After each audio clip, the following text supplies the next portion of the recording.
In our program here, the students are not only learning to create paintings, they are learning about other disciplines and academics such as chemistry, physics, and even history.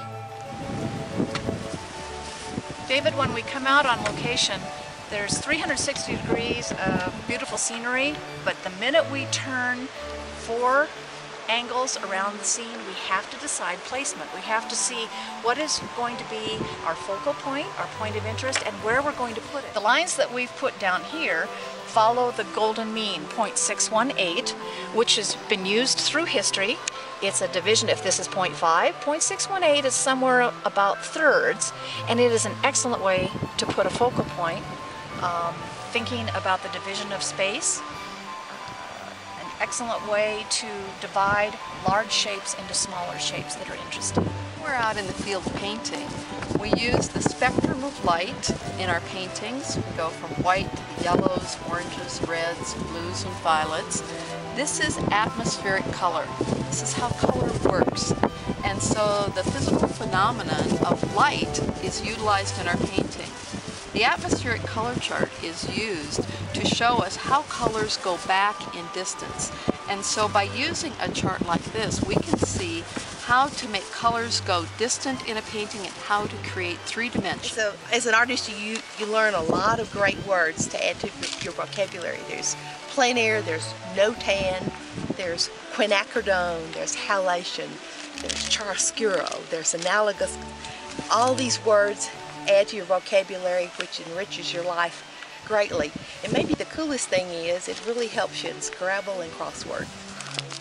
You learn new meanings for words you already know, like key becomes a little wooden thing that you hammer in the corner of a canvas to make it tight, and rabbit becomes the little thing in the inside of frame that holds your painting in.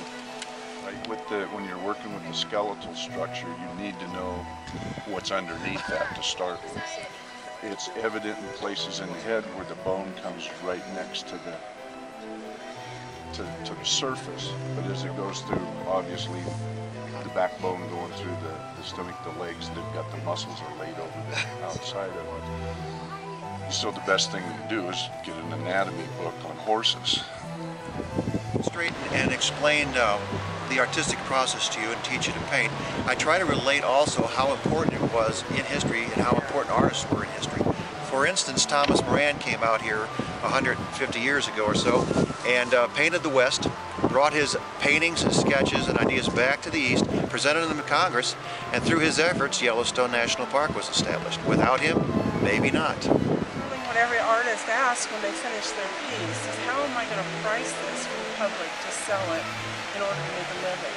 And down through the years, we've talked about the size of a painting and pricing it. We've talked about awards that it has won.